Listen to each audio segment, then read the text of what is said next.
અમેરિકામાં જે લોકો જાય છે ને એમાંથી મોટા ભાગના લોકોનું સપનું હોય છે કે એમને ગ્રીન કાર્ડ મળી જાય. હવે ઘણા બધા લોકોને મળી જાય છે, ઘણા બધા લોકોને નથી મળતું. હવે જે લોકોને મળી જાય છે ને એમને લાઈફ ટાઈમ સુધીનું ગ્રીન કાર્ડ નથી મળતું હતું, એમને એને પણ એક્સટેન્ડ કરાવવું પડતું હોય છે. હવે અત્યારે એક્સટેન્શનને લઈને જ કેટલાક નિયમો આવ્યા છે જે તમારે જાણવા જરૂરી છે. એટલા માટે થઈને આજનો વિડીયો પૂરો જોઈ લેજો જેથી તમને બધી જ માહિતી મળે. Hello, ladies and gentlemen. This is your captain speaking. We'll be landing in the airport in just a few minutes.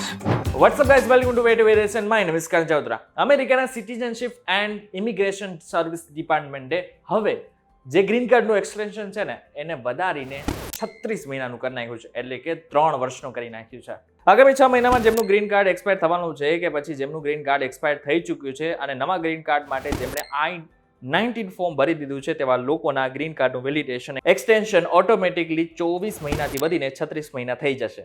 USCIS ના મુજબ પહેલા જે I-19 ફોર્મ ભરે ને એને 24 મહિનાનું એક્સટેન્શન મળતું હતું, પરંતુ હવે તે વધીને 36 મહિનાનું થઈ ગયું છે. હવે ગ્રીન કાર્ડ જે વ્યક્તિને મળતું હોય છે ને એને 10 વર્ષની વેલિડિટી મળતી હોય છે. હવે 10 વર્ષ પૂરા થાય એના 6 મહિના પહેલા જે તે ઇમિગ્રેન્ટને ફરીથી જો ગ્રીન કાર્ડ જોતું હોય ને તો એના I-19 ફોર્મ ભરવું પડતું હોય છે. હવે જો કે ગ્રીન કાર્ડ નવું આવતા તો ઘણો ખાસો સમય જતો રહેતો હોય છે, પરંતુ હા એક વસ્તુ છે કે તમે જે ગ્રીન કાર્ડ માટે અપ્લાય કર્યું છે ને એની રિસિપ્ટ અને જૂનું જે ગ્રીન કાર્ડ છે એની કોપી તમારે તમારી સાથે રાખવાની છે. હવે જો આ બંને તમારી સાથે હોય ને તો તમને કોઈ પણ વ્યક્તિ જોબમાંથી નથી નીકાળી શકતા અને આની સાથે સાથે કોઈ પણ વ્યક્તિ તમારા હકો પણ નથી છીનવી શકતા. હવે આગળના સમયમાં જે વ્યક્તિને સિટીઝનશીપ જોઈએ છે ને એમની પાસે ગ્રીન કાર્ડ હોવું જરૂરી છે. ગ્રીન કાર્ડ નથી તો તમારે આગળના સમયમાં સિટીઝનશીપ માટે અપ્લાય નથી જ કરી શકતા.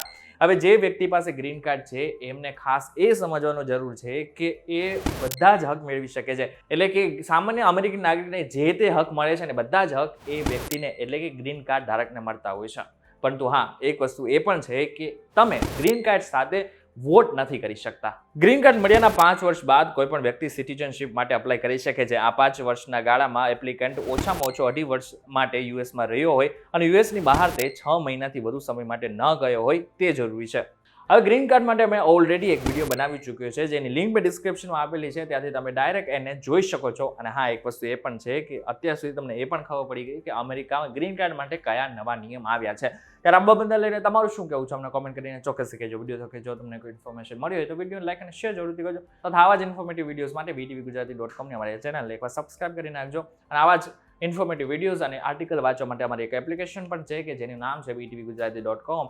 એની લિંક મેં ડિસ્ક્રિપ્શનમાં આપેલી છે, ત્યાંથી તમે ડાયરેક્ટ આને ઇન્સ્ટોલ કરી શકશો. ફરી મળીશું એક નવા વિડીયો સાથે, એક નવા કોન્સેપ્ટ સાથે. ત્યાં સુધી મને રજા આપો. નમસ્કાર.